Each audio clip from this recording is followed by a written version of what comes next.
ఆప్షన్ల ద్వారా రెవెన్యూ శాఖలోకి వస్తున్న జీపీఓలు సర్వీసు పరమైన అభద్రతకు గురి కావాల్సిన అవసరం లేదని తెలంగాణ రాష్ట్ర ఉద్యోగుల జేఏసీ చైర్మన్ వి లచ్చిరెడ్డి అన్నారు. తెలంగాణ రాష్ట్రంలో గ్రామం నుంచి రాష్ట్ర స్థాయి వరకు రెవెన్యూ వ్యవస్థ పునర్నిర్మాణం అవుతుందన్నారు. ఉమ్మడి మహబూబ్ నగర్ జిల్లా రెవెన్యూ ఉద్యోగుల ఆత్మీయ సమ్మేళనం కార్యక్రమం జిల్లా కేంద్రంలో జరిగింది. సమ్మేళనంలో ముఖ్య అతిథిగా పాల్గొన్న జేఏసీ చైర్మన్ వి లచ్చిరెడ్డి మాట్లాడుతూ ఆప్షన్ల ద్వారా నియామకం అవుతున్న జీపీఓలందరికీ కామన్ సర్వీస్ ఉంటుందన్నారు. అలాగే ప్రతి ప్రభుత్వ ఉద్యోగికి వచ్చినట్టుగానే ప్రతి జీపీఓకు పదోన్నతులు ఉంటాయన్నారు. ప్రజాప్రభుత్వం నూతనంగా తీసుకొస్తున్న భూభారతి చట్టంతో తెలంగాణ రాష్ట్ర రెవెన్యూ వ్యవస్థ బలోపేతం అవుతుందన్నారు. రాష్ట్రంలో రైతులకు మెరుగైన సేవలు అందడంతో పాటు రెవెన్యూ ఉద్యోగులకు భారీ ఎత్తున పదోన్నతులు వస్తున్నాయన్నారు. ప్రతి రెవెన్యూ గ్రామానికి ఒకరు చొప్పున గ్రామ పరిపాలన అధికారులను నియామకం చేయడం వలన రైతులకు రెవెన్యూ సేవలు చేరువ కావడంతో పాటు రెవెన్యూ శాఖ ఉద్యోగులకు పెద్ద ఎత్తున పదోన్నతులు లభిస్తాయన్నారు. దీంతో క్రమంగా రెవెన్యూ వ్యవస్థ బలోపేతం అవుతుందన్నారు. నాతో పాటు ఈ కార్యక్రమానికి విచ్చేసిన తమ్ముళ్ళు రామకృష్ణ, రామరెడ్డి, రాములు, రమేష్, రాధా, పూల్ సింగ్, భిక్షం మరియు తమ్ముడు బన్సీలాల్, అక్క అరుణ మరియు సిసెల్లి నుంచి వచ్చిన మన రాంబాబు, చైతన్య, అన్నలేడ కూర్చున్నారు, రాజు, మదన్, మరి ఇబ్రహీం, భద్రప్ప మరియు వేదిక మీద ఉన్న ప్రతి ఒక్కళ్ళు నా అభిమానులు. నేనంటే ప్రాణంగా చూసుకునే ఈ పాలమూరు జిల్లాకి చాలా రుణపడి ఉన్నా. మీకు ఒక నిజం చెప్పాలి, పాలమూరు జిల్లానే నాయకుడిగా తయారు చేయడానికి కారణం ఆ రోజుల్లో గట్టులో పనిచేస్తున్న ఒక సంఘటన చెప్పాలి. మా మదన్ నవ్వుతున్నాడు, ఆర్డీఓ ఆఫీసులో పనిచేస్తున్నాడు. ఆ రోజు నేను గట్టులో డీటీ. అక్కడ ఒక సంఘటనతో నాయకుడిగా ఎదగాలని అక్కడ మైండ్లో ఎదిగింది. ఆ రోజు నుంచి మొదలైంది ప్రస్థానం. ఈ రోజు మీకు సర్వీస్ చేసే ఒక అదృష్టం నాకు కలిగింది.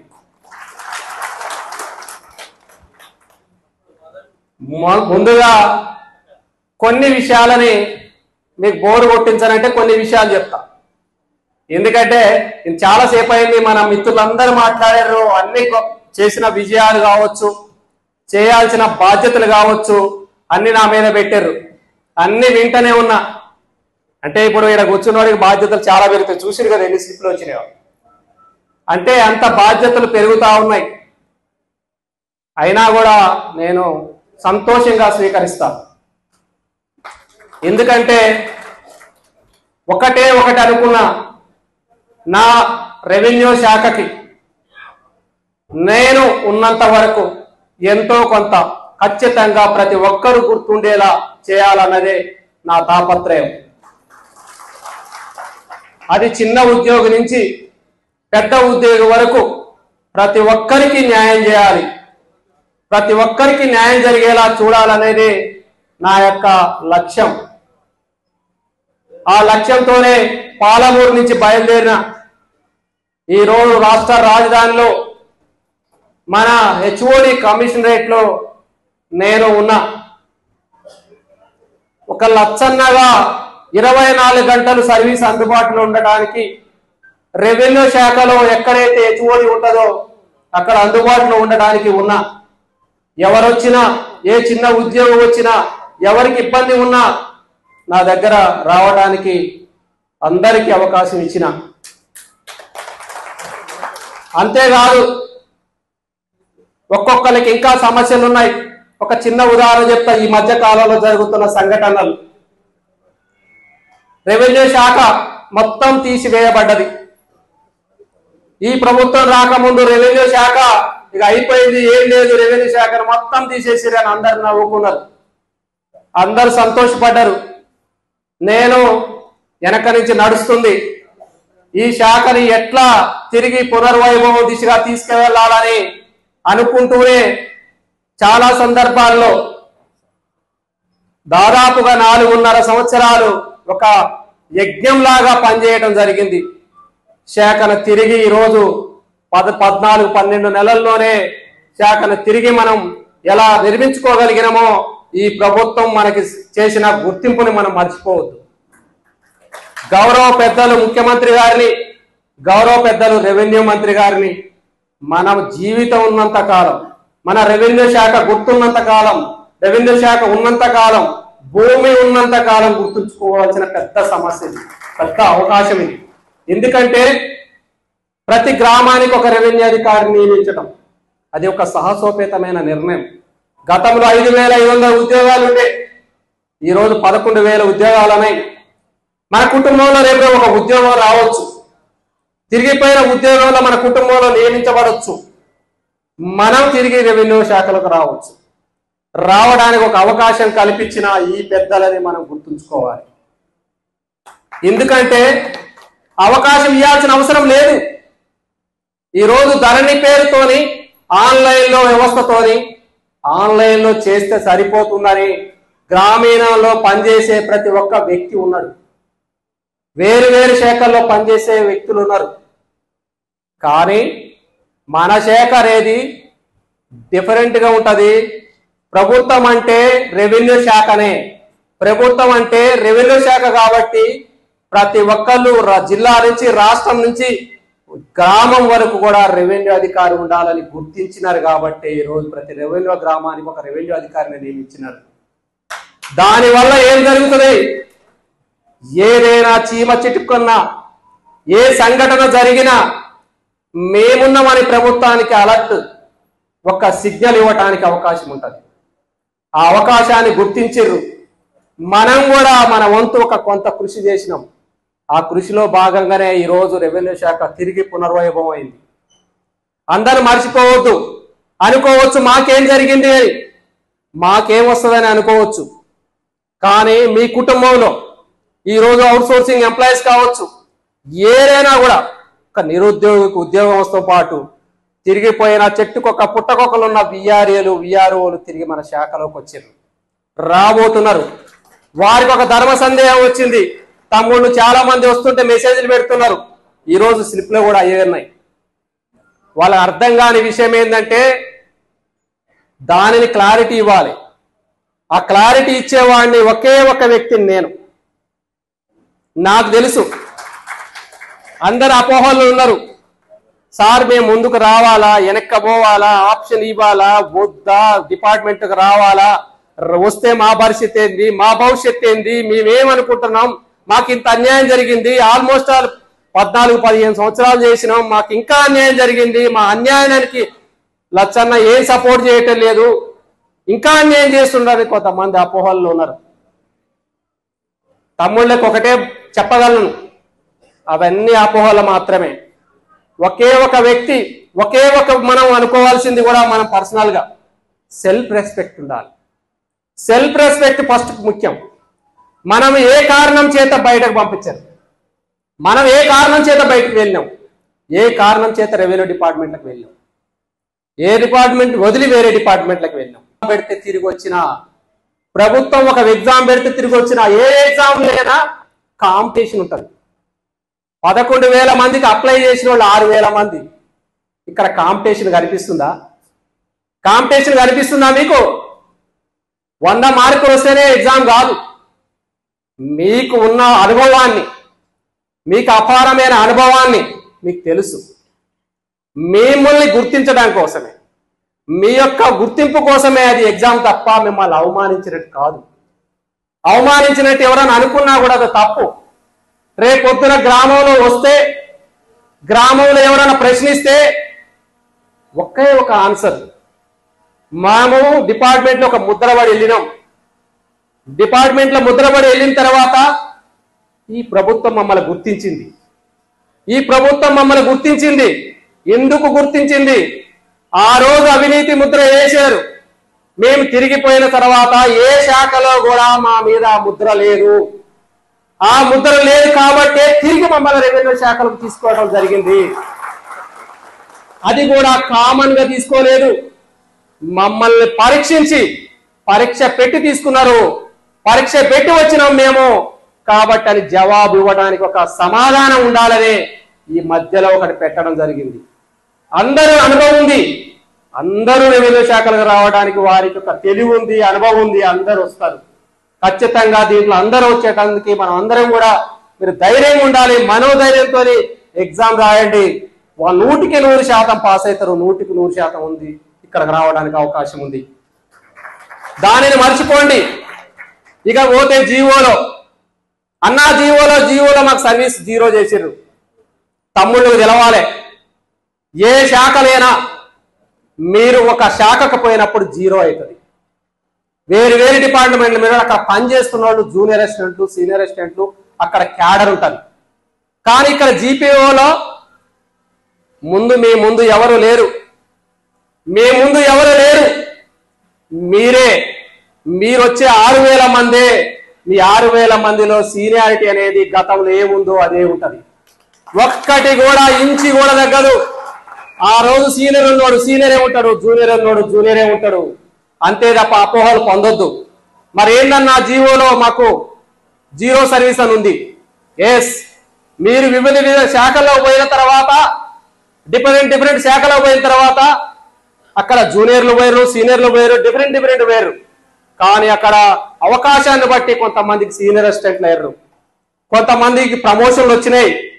వాళ్ళు వచ్చి ఇక్కడ క్లెయిమ్ చేయడానికి అవకాశం లేకుండా అందరికీ కామన్ సీనియారిటీ ఉండాలనే ఉద్దేశంతోనే దాన్ని 0 చేయడం జరిగింది. అంతే తప్ప రెవెన్యూ శాఖలకు వచ్చిన తర్వాత 0 అంటే 0 ఏముంది? నీ ముందే లేనప్పుడు 0 ఎక్కడి నుంచి వస్తుంది? నువ్వే సీనియరు, నువ్వే జూనియరు. తర్వాత సర్వీస్ రూల్స్ రాంది. ప్రతి ఒక్క వ్యక్తికి ప్రమోషన్ విధానం ఉంటుంది. ప్రమోషన్ విధానం అనేది ఎవరు అడ్డుపడరు. ఖచ్చితంగా సర్వీస్ రూల్స్ లో మీకు కావాల్సిన న్యాయం జరుగుతుంది. ప్రమోషన్ విధానం కూడా ఖచ్చితంగా పొందుపరచడానికి అవకాశం ఉంది. నేనున్నా, నా వంతు గ్యారెంటీగా కృషి ఉంటుంది. రెవెన్యూ శాఖలకు వస్తే ఖచ్చితంగా మీరందరూ కూడా చెప్పడానికి అవకాశం ఉంటుంది. రెవెన్యూ శాఖలకు రాండి. మీరు వేరే శాఖలో ఉంటే మిమ్మల్ని ఎవరు రెస్పెక్ట్ ఇవ్వరు. ఎక్కడ పనిచేస్తున్నావు అంటే రెవెన్యూ శాఖలో పనిచేస్తున్నావు అంటే రెస్పెక్ట్ ఉంటుంది. నువ్వు ఎక్కడో ఎడ్యుకేషన్ డిపార్ట్మెంటో, ఎక్కడో పోలీస్ డిపార్ట్మెంటో, ఎక్కడో వేరే ఇరిగేషన్ డిపార్ట్మెంట్ లో పనిచేస్తే ఎవ్వడు తిన్నా అడిగేవాడు కూడా ఉంటాడు. ఇక్కడ ఏ శాఖలో కూర్చో, ఏ చైర్ వేసుకుని కూర్చో, రెవెన్యూ వాడు అంటే నీకు రెస్పెక్ట్ ఉంటుంది. కాబట్టి ఇప్పుడు ఆ ఉద్యోగి ఎవరన్నా కానీ తమ్ముళ్ళు ఏదన్నా అపవాదుల పని ఏడన్నా అభద్రత ఉండాల్సిన అవసరం లేదు.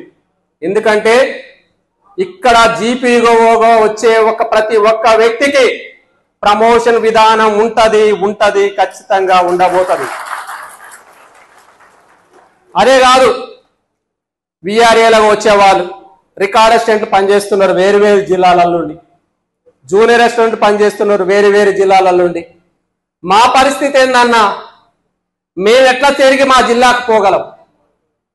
ఒకే ఒక అవకాశం, నువ్వు తిరిగిపోవడానికి ఒక జీపీఓ ద్వారానే సాధ్యమవుతుంది. అది సాధ్యం అవడానికి ఈ అవకాశమే ఉంది. కాబట్టి మీరు ఆప్షన్లు ఇచ్చుకోవాలి. ఆ ఆప్షన్లు ఇచ్చుకున్న తర్వాత మీకు ఒక టెస్ట్ ఉంటుంది. ఆ టెస్ట్ లో అందరూ పాస్ అవుతారు, మీ కోరుకున్న జిల్లాకి వెళ్తారు. అది తప్ప సాధ్యం కాదు. జూనియర్ అసిస్టెంట్ గా, రికార్డ్ అసిస్టెంట్ గా ఉన్న వ్యక్తి అది జిల్లాకి పరిమితమైన పోస్టు. సీనియర్ అసిస్టెంట్ అయితే జోనల్ పోస్టు. అంత తప్ప అదర్వైజ్ మీకు అవకాశమే లేదు. ఈ అవకాశాన్ని ఉపయోగించుకున్న వాళ్ళకి వాళ్ళ జిల్లాకు పోవచ్చు. ఈ అవకాశం ఉపయోగించుకున్న వాళ్ళు ఇక్కడనే ఉండొచ్చు. ఇక్కడ సమాధానం దొరికింది. మిగిలిన వాళ్ళు విఆర్ఏలు చాలా మంది ఉన్నారు, మధ్యలో చనిపోయిన వాళ్ళు.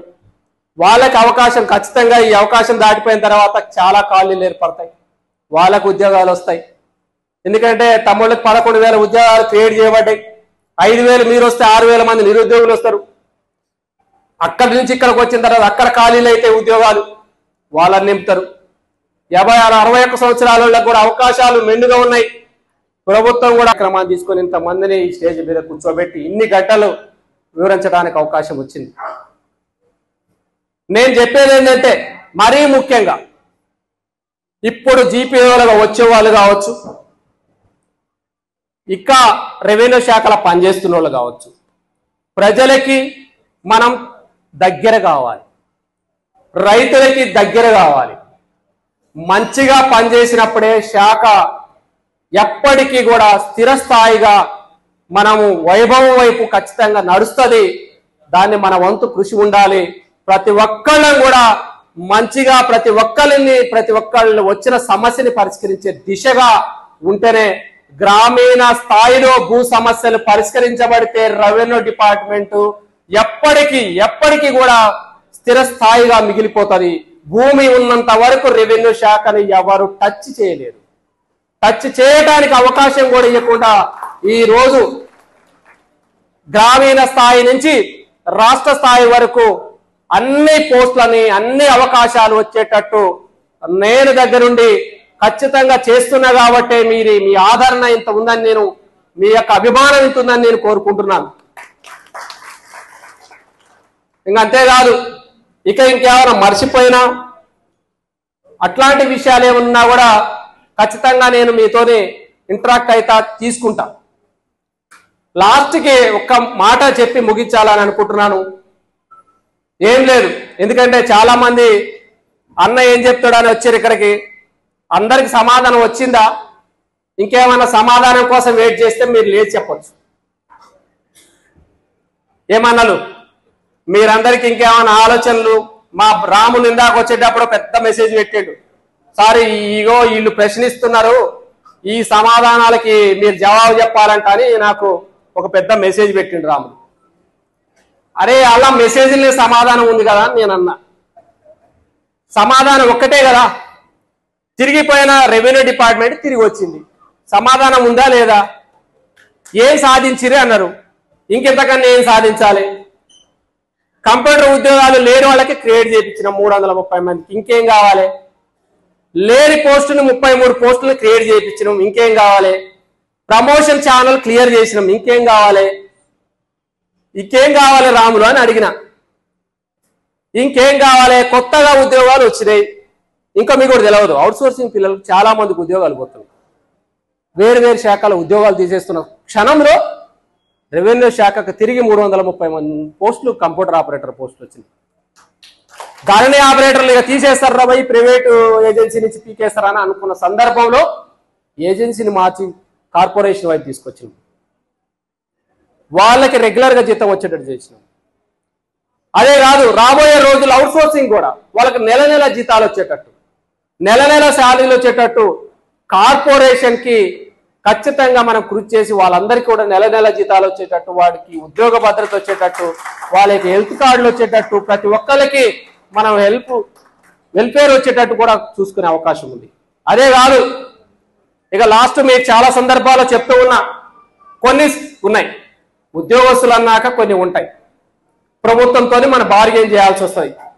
డిఏలు కావచ్చు, పిఆర్సీలు కావచ్చు, అదేవిధంగా ఇంక్రిమెంట్లు కావచ్చు, లేకపోతే ఇందాక ఒక తమ్ముడు రాసిండు కొన్ని బిల్స్ అన్ని పెండింగ్ ఉన్నాయన్న, పెండింగ్ ఉన్న బిల్స్ కూడా క్లియర్ చేయాలని. ఖచ్చితంగా ప్రభుత్వానికి మనం ఆదాయ మార్గాలు చూపించినప్పుడే, ప్రభుత్వం ఆదాయం పెరిగినప్పుడే మనకు కూడా అవకాశం ఉంటుంది. గౌరవ ముఖ్యమంత్రి వర్యులతో మీటింగ్ జరిగినప్పుడు ఒకటే చెప్పిన, నేను డిఏలు అడగా, పిఆర్సీలు అడగా, కానీ ప్రభుత్వానికి ఆదాయ మార్గాలు చూపిస్తా, మీరు నచ్చితే దానిని మీరు ఎంత తొందరగా చేస్తే అంత తొందరగా చేయండి అని ఆదాయ మార్గాలకి సలహాలు ఇచ్చిన, సలహాలను స్వీకరించారు. ఈ రోజు ఖచ్చితంగా ప్రభుత్వం నుంచి కూడా మనందరికీ ఉద్యోగ భద్రతతో పాటు జీతాలు, మన పిఆర్సీలు కూడా ఖచ్చితంగా త్వరలోనే అందుతాయి. అదే కాదు, రెవెన్యూ కుటుంబంలో పుట్టిన ప్రతి ఒక్కరికి ఒక్కొక్కసారి నవ్వుకుంటా నేను. రెవెన్యూ కుటుంబంలో పుట్టిన కానీ వాడికి జాగా ఉండదు, 100 గజాలు జాగా ఉండదు, ఒక ఇల్లు ఉండదు. అందరి వైపు చూస్తుంటాడు, వీడు భూములు రాసేది ఈడే, భూములు పేర్లు రాసేది ఈడే, పట్టా పాస్బుక్లు ఇచ్చేది ఈడే, కానీ వాడికి మాత్రం పాస్బుక్ ఉండదు, కనీసం హౌస్ సైట్ ఉండదు. వాడికి హౌస్ సైట్ పట్టాలు ఇచ్చేది వాడే, పాస్బుక్లు ఇచ్చేది వాడే, కానీ తిరిగి చూస్తే మాత్రం కిందోడికి మాత్రం కనీసం ఒక హౌస్ సైట్ ఉండదు. అందరూ కూడా చూస్తుంటారు. నేను అదే అడిగిన, గౌరవ ముఖ్యమంత్రి గారిని అడిగిన, ఒక్కటే అన్నాడు, రెవెన్యూ శాఖ మీది, రెవెన్యూ శాఖలో మీరున్నారు, మీకు అన్నీ తెలుసు, ఇక్కడ చెప్పాల్సిన అవసరం లేదు.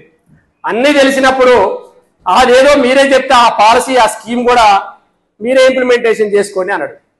అద్భుతమైన స్కీమ్ని నేను అందించిన, త్వరలోనే ప్రతి ఒక్కళ్ళకి కళ నెరవేరబోతుంది. వాళ్ళందరూ కూడా ఒక ఇల్లు వచ్చే అవకాశాలని, ఒక ఇంటి జాగా వచ్చే అవకాశాలని ప్రభుత్వం నుంచి నేను ఈ అవకాశాన్ని మనం ప్రభుత్వం నుంచి తీసుకోబోతున్నాం. ఆ స్కీమ్ని మీరు ఖచ్చితంగా డీటెయిల్గా నేను మళ్ళొకసారి చెప్తా. ఆ స్కీమ్లో ఏం జరుగుతుందో కూడా చెప్తా.